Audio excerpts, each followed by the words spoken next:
제3장 경영학과 경영이론의 발전입니다. 3장은 두 개의 절로 나눠졌는데 제1절은 경영학의 발전, 제2절은 경영이론의 발전에 대해서 설명을 하겠습니다. 먼저 1절 보시겠습니다. 제3장 1절입니다. 1절은 경영학의 발전입니다. 경영학 역사에 대해서 살펴보도록 하겠습니다. 현재 경영학은 오랜 시간과 변화에 적응하면서 발전해온 역사적 실체입니다. 즉 인류가 오랫동안에 서로 도우면서 상부상조하면서 서로 공존해온 그런 역사적 실체를 하나로 학문으로 묶어놓은 것이다. 이렇게 보시면 되고요. 이런 역사적 연구를 통해서 현재와 미래 경영학 연구의 이해에 많은 도움이 될 수 있으므로 경영학 역사를 이해하는 것은 매우 중요한 의미를 갖는다. 이렇게 이야기할 수 있습니다. 초기 경영학은 기업 현장의 경영 관련된 현상과 단순한 기술을 익히면서 또 문제 해결하는데 관심이 있었고 그런 데서 시작을 했습니다. 그래서 초기 경영학은 기업의 경영 조직, 정책, 생산 기술 등의 변화 원인을 분석하고 해결하는 데 목적이 있었습니다. 경영학의 역사는 기업 생산과 변화 과정을 겪으면서 더욱 발전하게 되는데 이를 통해서 현실의 기업 경영을 보다 잘 설명, 이해, 통제하는 데 도움이 될 것입니다. 즉 경영학의 발전 역사를 통해서 우리 현재 기업 경영을 또 더 이해하는 그런 시간이 되는 것이 바로 경영학 역사라고 볼 수 있습니다. 3장 경영학의 발전 2번입니다. 2번은 경영학의 태동입니다. 경영학은 우리가 생각하는 것보다 오래전부터 존재하였습니다. 왕이 피라미드를 쌓고 장군들이 많은 군사를 거느리고 전쟁을 했던 것도 모두 원시적인 경영 방법이고 이렇게 경영학은 태동되게 되는 것입니다. 이집트의 피라미드 건설이나 로마 제국의 운영 등에도 경영관리 개념이 일부 포함되었으나 생산의 극대화나 비용의 최소화 같은 효율성 원칙은 고려되지 않았고 그러한 개념은 없었던 것으로 파악됩니다. 현대 경영의 이론적 배경은 1760년대에 시작한 산업혁명에서 그 유래를 찾을 수 있고 이러한 과학적 경영의 부자 상태는 20세기 초까지 이어지게 되는 겁니다. 3장 제2절 경영이론의 발전입니다. 표 3-1을 참고해 주시면 경영이론의 발전 과정을 시대상에 따라서 살펴볼 수가 있습니다. 자, 우선 우리 경영이론 발전은 고전적 경영이론, 행동론적 경영이론, 계량적 경영이론, 시스템 이론과 현대 경영이론으로 5단계로 걸쳐서 발전하게 되는데요. 1900년대가 고전적 경영이론 시대고요. 1930년대까지가 행동론적 경영이론 시대입니다. 그 다음에 1950년대는 계량적 경영이론 시대고 1960년대는 시스템 이론이 적용됐습니다. 1970년대 이후부터는 현대 경영이론이 적용된 시대로서 경영이론은 5가지 단계로 시대별로 발전하게 되는 겁니다. 제3장 2절 두 번째는 고전적 경영이론입니다. 경영이론이 처음 대두되었고 과학적 경영관리론이 도입된 시기입니다. 산업혁명으로 인하여 새로운 기술이나 기계가 개발되어 기업의 규모가 커짐에 따라서 작업과 조직을 효율적으로 관리하는 방법에 대한 연구가 필요하던 시기입니다. 고전적 경영이론은 작업 능률과 조직을 효율적으로 관리하는 방법에 대한 연구를 강조하던 이론입니다. 고전적 경영의 대표적인 학자는 테일러였습니다. 테일러의 과학적 관리법에 대해서 설명을 좀 드리겠습니다. 테일러는 충분한 현장 실무 경험을 바탕으로 과학적 관리 토대를 마련하는데, 테일러는 바로 근대 경영 이론의 효시자다.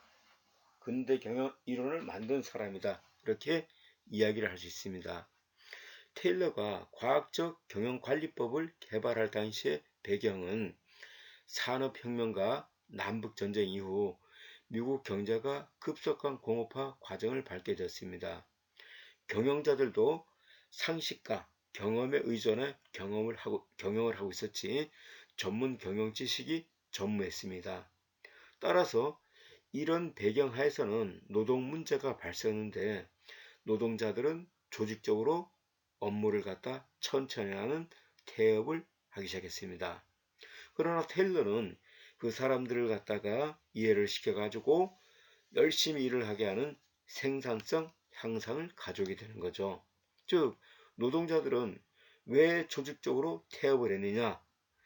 이 사람들은 빨리 일을 마치면 자기네들이 실직을 할 것이라는 그런 생각을 가졌으나, 테일러는 많은 사람들한테 많은 생산을 해서 싼 가격으로 주게 되면은 소비자들과 그 다음에 근로자들한테 모두 이익이 가고, 그 다음에 회사 경영자도 많은 수익을 얻을 것이라는 그런 이론을 펼치면서 이 노동 문제를 또 해결하게 됩니다. 테일러는 과학적 관리 4가지 원칙을 제시하게 되는데요. 첫째는 과학적인 작업 과정 연구입니다. 모든 작업이나 경영 활동에는 하나의 표준화를 만들어서 또 각 인체 구조라든가 작업에 알맞는 그런 환경을 제시하게 되는 거고, 필요 없는 동작은 빼게 되는 거죠. 두 번째는 종업원의 과학적 선발입니다. 오늘날에처럼 그 업무에 가장 적합한 사람을 선발해서 경영 활동이라든가 상품을 만드는 생산성 과정에 투입하게 되는 거고요. 그 다음에 성과급 제도입니다. 생산량에 비례해서 많은 그런 생산량을 하는 사람은 인센티브 제도를 실시했습니다. 또 직능별 감사 제도를 도입을 했습니다. 작업의 내용이나 성격에 따라서 전문가가 그 업무를 관리 감독하게 하는 것을 얘기했습니다. 이렇게 하여 과학적 관리를 더 효율적이고 더 성과가 좋게끔 할 수 있는 그런 원칙을 지키도록 했습니다. 테일러가 주창한 과학적 관리 공헌과 한계에 대해서 설명하겠습니다. 테일러의 경영학은 기업과 국가 생산성 향상에는 매우 큰 기여를 했습니다. 그러니까 테일러 그 이전에 어떤 이론보다도, 어떤 관리 감독보다도 많은 그런 생산성 향상에는 분명히 큰 기여를 했습니다. 그거는 작업 표준화를 통한 생산성 향상이 있었죠. 그렇지만 여기서 테일러의 과학적 관리에 한계가 나타나게 되는 거예요. 그게 바로 뭐냐면 근로자에 대한 배려가 전혀 없었다. 이런 게 테일러의 하나의 과학적 관리 한계다. 이렇게 말씀드릴 수가 있습니다. 3장 제2절 경영이론의 발전, 고전적 경영이론. 두 번째는 페이올의 경영관리입니다. 페이올은 프랑스의 경영학자로서 이론과 실무를 겸비한 그런 경영학자입니다. 이 테일러가 전체 한 사람 한 사람의 생산성 향상에 포커스를 맞췄다면, 이 페이올은 기업 전체 조직의 활동에 포커스를 맞춘 그런 이론을 제시했기 때문에 오늘날의 우리 경영관리 활동에 일반적인 이론을 수립한 학자로서 유명합니다. 1916년 페이올은 산업 및 일반 관리란 책에서 기업 활동의 6가지 본질을 제시를 했는데요. 그 6가지는 기업이 꼭 기본적으로 하는 활동은 6가지입니다. 기술활동, 영업활동, 재무활동, 안전활동, 회계활동, 관리 활동을 한다. 이렇게 이야기를 했습니다. 기술 활동은 제품을 생산, 제조, 가공하는 걸 의미하고요.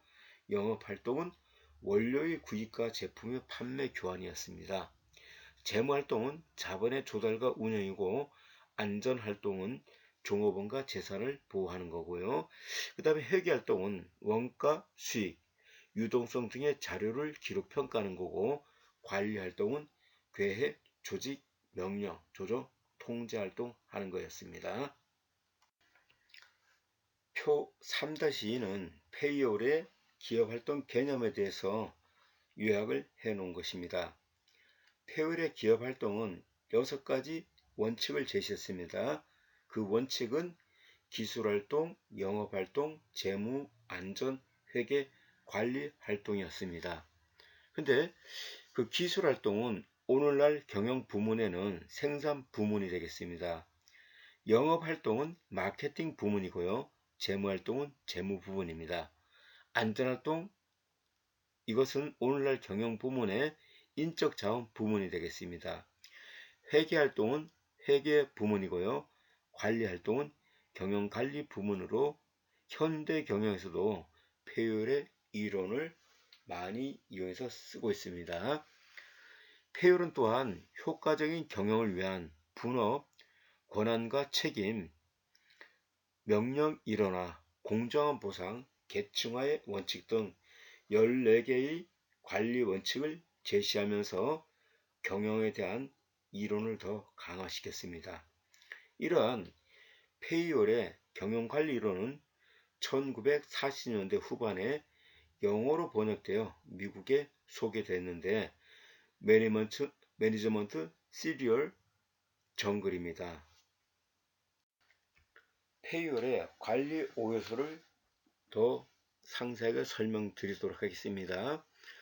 페이올의 관리 5요소는 프레이닝, 계획수리죠. 오가니징, 조직합니다. 리딩, 지휘 활동이고, 코디네이팅, 조정 활동이고, 컨트롤링, 통제 활동입니다. 이 5가지가 다시 계획과 집행과 통제, 이걸로 줄어들게 되는데, 우리 영어로는 플랜, 두, C라고 하죠. 근데 여기에 두, 집행해야 된다는 건 해당되는 것은 조직화, 지휘 활동, 조정 활동을 얘기하는 겁니다. 또 다른 우리 약어로는 줄여가지고 플랜, 오가니징, 컨트롤링 이렇게 하게 됩니다. 그래서 우리 계획, 집행, 통제는 이니셜로 PDS라고 하고, 또 플랜, 오가니징, 컨트롤링 줄여서 POC라고 합니다. 그래서 이거는 다 우리 관리 과정을 나타내는 용어다. 이렇게 보시면 되겠습니다. 3장 2절 경영 이론의 발전에서 고전적 경영이론 결론을 말씀드리고자 합니다. 과학적 관리론과 경영 관리론의 공통점은 효율성과 생산성 증가에 관심이 있었습니다. 그래서 개인 행동의 통제와 표준화를 만들었고, 인간성 소외 및 기계적 인간 간의 기초를 했다는 겁니다. 또 효율성과 생산성 증가를 물리적 환경에 의해서 이를 통해서 동기유발을 시키자고 했던 겁니다.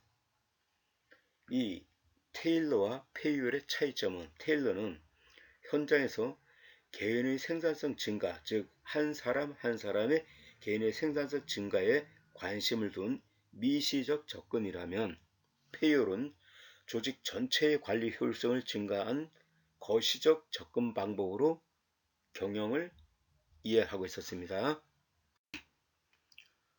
제2절 경영이론의 발전, 두 번째는 행동론적 경영이론입니다. 고전적 경영이론에서 가장 문제가 되었던 것은 사실은 인간성 배제에 있었습니다. 그래서 메이어는 이런 문제를 해결하기 위해서 1차, 2차, 3차에 걸친 시카고 전기회사인 호선 공장을 중심으로 연구를 하게 되는 겁니다. 1차 연구는 1924년에서 27년까지 연구가 진행됐는데요. 목적은 과학적 관리론에 근거하여 생산성 극대화에 이르는 최적 조명도 파악이었습니다. 분석 결과 어떤 집단은 조명을 매우 밝게, 또 어떤 집단은 조명을 적당하게, 또 어떤 집단은 조명을 어둡게 하였지만 생산성에는 그다지 영향을 미치지 못했습니다. 2차 호선 연구는 1927년에서 29년에 진행되었는데요. 목적은 작업량에 따른 성과급 제도 수립이었습니다. 분석 결과 임금 극대화를 위한 생산성이 증가되지 않았는데, 즉 사람들은 성과급, 인센티브를 많이 주면은 열심히 일하고 생산성이 올라갈 거라는 그런 가정하에서 이 연구를 시행했지만 결국은 여기도 생산성은 증가되지 않더라. 2차 호선 연구에서 결론은 경제적, 물리적 노동 조건보다 인간적인 특별한 관심이 중요하다는 인간관계론을 유추하게 되었습니다. 메이어는 1928년에서 31년까지 진행된 3차 호선 공장의 실험 연구에서 작업자의 감정과 태도 변화의 원인에 대한 연구를 했습니다. 분석 결과 사회적 조건과 인간관계에 의존한다. 이런 연구 결과를 얻어냈는데요. 결론적으로 호선이 연구한 결론은 인간적 요소의 중요성, 그 다음에 감정의 논리에 근거한 비공식 집단이 존재하는 것을 확인했습니다. 즉 뭐냐면 사람은 물리적 환경보다 많은 그런 인센티브보다는 서로 일하는 사람끼리 신뢰성과 또 인간성이 중요하다는 그런 결론을 얻어냈으며, 그런 인간적 요소가 바로 생산성이라든가 기업 운영하는 데 매우 중요하다, 이런 것을 얻어냈으며, 또한 호선 연구에서 중요한 것은 그동안에 비공식 집단이 존재하는 걸 확인했습니다. 비공식 집단은 공식 집단 외에도 동호회라든가 그 다음에 같은 동양 사람끼리 모임이라든가 같은 나이 먹은 사람끼리 모임이라든가 이런 비공식 집단이 있다는 걸 확인했는데, 이 비공식 집단도 잘 관리해 줘야 된다는 것을 알 수가 있었습니다. 제2절 경영이론의 발전, 행동론적 경영이론의 두 번째 학자는 메슬로입니다. 메슬로는 조직행동론의 대표적인 학자로서 욕구 5단계설을 주창한 사람입니다. 인간관계론에서 이제 체계적인 동기부여 이론을 정립했다, 이렇게 볼 수가 있는데요. 자, 앞서서 우리 인간관계론이 중요하다는 걸 호선이 밝혀냈습니다. 그런데 그러면은 그런 인간관계가 참 중요하고 인간성이 중요하다, 그러면은 이 심리적으로 이거를 어떻게 우리 경영에 대입할 것인가, 이거를 바로 밝힌 사람이 메슬로다, 이렇게 말씀드릴 수 있는데요. 우리 사람은 욕구가 5단계로 나눠진다는 얘기입니다. 그래서 그림에 보시면은 가장 먼저 생존, 생리적 욕구가 있고요. 그 다음에 이게 해결되면 안전의 욕구. 우리 생존, 생리적 욕구는 배고픔, 갈증, 휴식, 쉬고 싶은 이런 걸 얘기하는 거죠. 이런 게 해결되면 그 다음에는 안전한 작업 조건이라든가 복류생 이런 걸 원하는 안전의 욕구가 사람들은 원하게 되죠. 그 다음에 안전의 욕구가 되면은 그 다음에 사람들이 더 동기부여가 되고 더 원하는 게 무엇이냐, 바로 소속의 욕구가 되겠습니다. 뭐 소속감이라든가 예를 들어서 국가에 대한 소속감, 회사에 대한 소속감, 학교에 대한 소속감, 이런 소속감 및 사랑의 욕구입니다.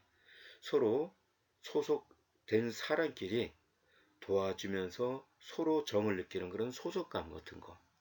자, 이런 소속의 욕구가 해결되면 그 다음에는 우리 존경의 욕구가 발동됩니다.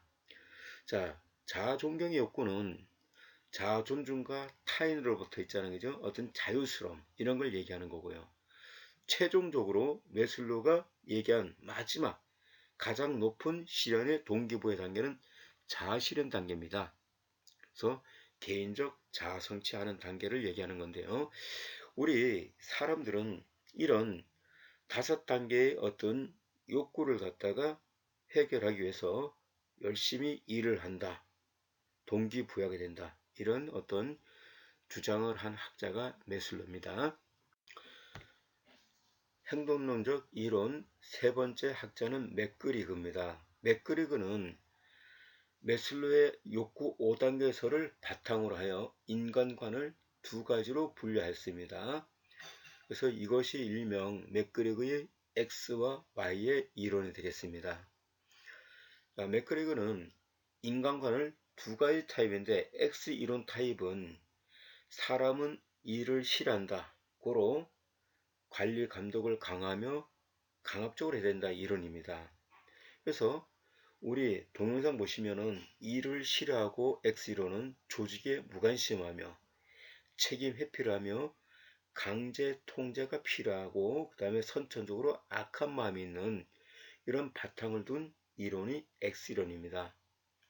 또 다른 인간과는 Y이론입니다. 사람은 강압적으로 하지 않아도 일 자체를 즐기며 성취하고자 하는 욕구가 있기 때문에 자기 관리 중심을 잘 하게 도와주고 또 자기 실현 욕구가 강하며 창조적 인간미를 가지고 있습니다. 그래서 스스로 일을 열심히 하려는 분위기만 만들어주면 사람은 스스로 일을 열심히 한다는 이론이 Y이론이 되겠습니다. 그래서 이거는 선천적으로 선한 마음을 가져 있다는 이런 바탕하에서 Y이론이 나왔습니다. 대체적으로 기업이 발전해 갈수록 X이론에서 Y이론으로 가는 현상을 우리는 볼 수가 있습니다. 3장 2절 경영이론의 발전, 세 번째는 계량경영이론이 되겠습니다. 이 계량경영이론은 2차 세계대전 중에 개발된 전쟁 기법을 기업에 응용한 것입니다. 여기에 계량이론에 관련된 학문으로서는 수학, 통계학, 컴퓨터공학 등이 응용되었습니다. 경영과학은 적정 재고량, 품질 관리, 공장의 최적 입지 등 의사결정의 계량적 기준을 개발하는 데 도움을 줬고요. 경영정보 시스템, 즉 MIS입니다. 컴퓨터를 이용하여 경영자의 의사결정을 지원하기 위한 정보 제공 시스템을 또 계량 경영에 도입하게 됐습니다. 그래서 이를 통해서 경영 최고 계층인 최고 관리층, 중간 관리층, 하위 관리층이 또 경영 부문별 생산, 인사, 재무, 마케팅에 필요한 각자 경영 부문에 필요한 정보를 제공하는 것이 바로 계량 경영 이론이 되겠습니다. 제3장 2절 경영 이론의 발전, 네 번째는 시스템 이론입니다. 경영 활동을 전체적인 시스템으로 파악하고 상호 간의 관계를 종합적으로 분석했습니다. 우린 그동안에 기업 환경에서 생산부서, 인사부서, 재무부서, 회계부서, 마케팅부서 각각 따로따로 문제점을 갖다가 파악을 했지만 시스템 이론은 이 하나의 어떤 부서가 다른 부서까지 영향을 미친다는 이런 가정하에서 기업 전체를 갖다가 상호 관계가 있다고 보고 분석을 하는 겁니다. 우리 그림 3-의 조직의 시스템 모델을 보시면은 즉 맨 처음에 투입 단계겠죠. 즉 상품을 만들기 위해서 원재료라든가 인력이라든가 자금이라든가 정보를 활용해서 어떤 상품을 만들고자 하는 투입 단계가 있는데 그 다음에 이를 통해서 변환 과정이 일어나는 겁니다. 즉 뭐냐면은 우리 원자재를 투자를 해서 상품으로 만드는 과정이죠. 그 다음에 이제 우리 완전한 제품이나 서비스가 결합된 상품이 만들어지면서 이익과 손실, 고객 만족 등에 대한 어떤 피드백을 우리가 볼 수가 있는 겁니다. 자, 이렇게 서로 경영 활동은 이 사이클이 서로 상호 어떤 관계가 있기 때문에 경영 활동 전체를 종합적으로 분석해야 된다는 그런 이론이 바로 시스템 이론이 되겠습니다. 3장 제2절 경영 이론의 발전 마지막 단계는 다섯 번째 현대 경영 이론입니다. 경영은 매우 지금은 다양하게 발전된 이론을 가지고 있는데요. 여기서는 그 다양한 이론을 잠깐 소개하고자 합니다. 우선 상하적합 이론과 전략 경영인데요. 현대 그 기업의 환경은 다양한 상황 요인에 따라 다르다는 그런 이론입니다. 즉 뭐냐면은 기업 환경이 다른데 하나의 보편적이고 그 다음에 동일한 그런 방식으로 어떤 이론을 갖다 적응해서는 안 된다 이런 얘기입니다. 그래서 아무튼 그 상황에 맞는 적합한 이론을 투입을 해서 전략적으로 운영을 해야 된다 그런 이론이고요. 두 번째 현대 경영 이론에서 두 번째는 Z 이론입니다. 1970년대 80년대 일본 기업의 생산성은 세계 최고였습니다. 그래서 1981년에 오우치가 미국과 일본의 보편적인 경영 방식의 장점을 통해서 Z 이론을 만들어내게 되었습니다. 그림 3-3에 보시면은 미국과 일본 기업 조직의 비교와 그 다음에 여기서 파생된 Z형 조직을 우리가 알 수가 있습니다. 오우치 교수는 아메리칸 즉 미국식 어떤 기업 경영의 장점인 A형 조직과 일본식 기업 조직의 장점인 B형의 조직을 분석을 한 다음에 Z형을 만들어냈습니다. 자, 이걸 갖다가 우리가 Z형 또는 수정 미국식 경영 방식이다라고 하는데 여기서 만들어낸 것은 두 조직의 장점을 땄습니다. 첫째, 장기적인 고용. 자, 단기도 아니고 종신도 아닌 장기적인 고용. 두 번째는 집단적인 의사결정. 세 번째는 개인적인 책임. 네 번째는 장기적인 평가와 승진.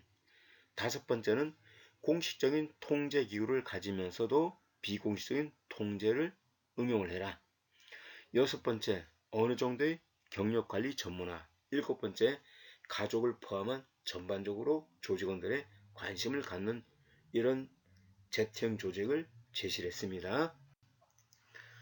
그 다음에 현대 경영 이론의 세 번째는 우리 벤치마킹을 얘기할 수 있는데요.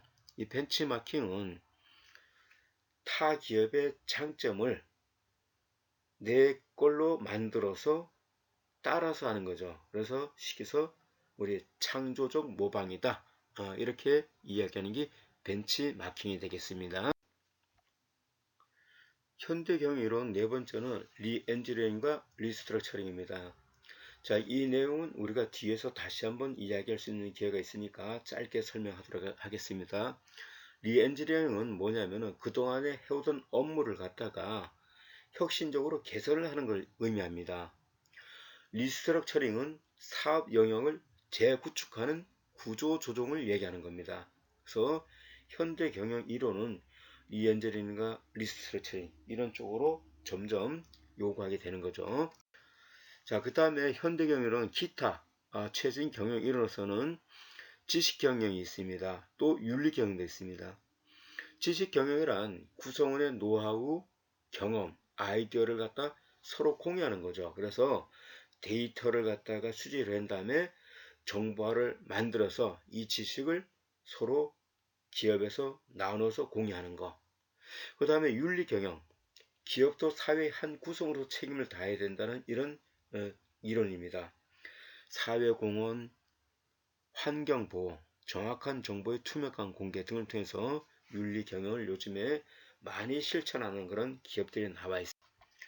앞에서 말한 이외에도 현대 경영 이론은 여러 가지 우리 필요한 이론이 발전했는데요. 다운사이징, 인력과 시간의 비용을 축소하는 것을 의미합니다. 아웃소싱, 핵심 능력이 없는 부분을 외주로 전환하는 걸 의미하고요.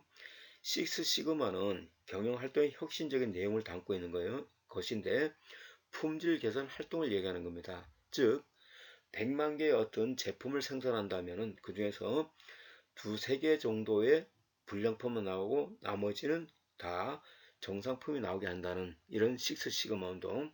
블루오션 전략은 경쟁이 없는 새로운 사업 영역에 개척을 하고자 하는 기업의 활동을 갖다 의미합니다.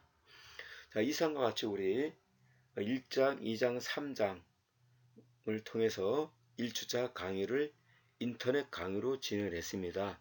우리 학생들 건강하시고 또 2주차에서 뵙기로 하겠습니다. 감사합니다. 박인 교수입니다.